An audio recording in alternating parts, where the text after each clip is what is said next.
All right. I wanted to start by asking you, how would you describe Josh? Josh is a guy who is very focused on his creative work. He's a documentarian. He wants to find the truth. He maybe takes himself a little too seriously.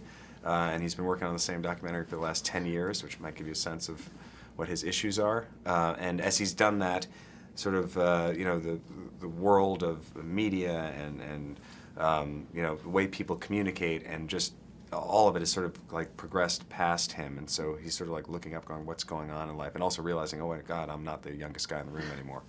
And what is it about Jamie and Darby that Josh and Cornelia are so attracted to? Well, I think it's the freshness and the youth that they have, and Josh and Cornelia are a couple that are sort of hitting a rut. They've been married for a while, they don't have kids.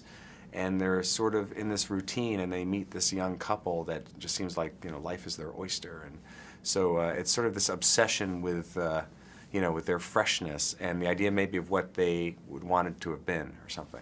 Could you identify with the themes in the film? Sure, yeah, definitely. I mean, just getting to this age in life, you start to become aware of all these things that you're, that sort of harsh realization that you're not super young anymore, or even necessarily young anymore, what does that mean? And it's all relative, but that's the more you think of yourself as young, which is a healthy, good thing. I talk to older people who are like, how do you do it? And they're like, I just never think of myself as old. There's like that fine line between that and just being deluded.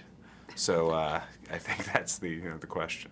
And what do you think of the film's idea that staying up with pop culture and keeping track of that sort of thing is a way of staying youthful and alive and relevant? I think it's honestly, I think what's funny about the movies, you see these people in their 40s trying to stay relevant and trying to understand what's hip and cool, and the reality is we all have our sort of comfort zones that we go to, and it's important to try to, I think, be connected with what's going on in the world, but then you also have to accept who you are.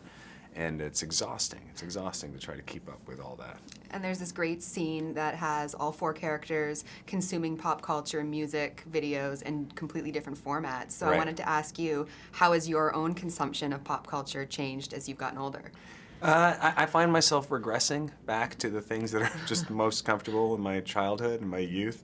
That's why it's interesting, how records now are back in, and in the movie we say like we threw all this stuff away, but we experience it, and the fact that it's sort of this exotic thing for younger people to experience.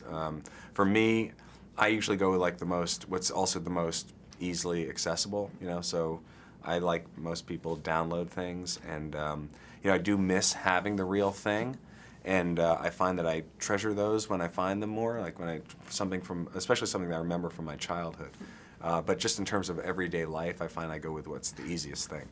And what advice would you give to people while they're young? That's my advice to my children. Don't go down the road less traveled. Go down the easiest path, least resistance. All right, that's perfect. Is that good advice yeah, for my kids? that's great. I think that's great advice for anybody. Okay. So, that's great. Thanks so much. Cool.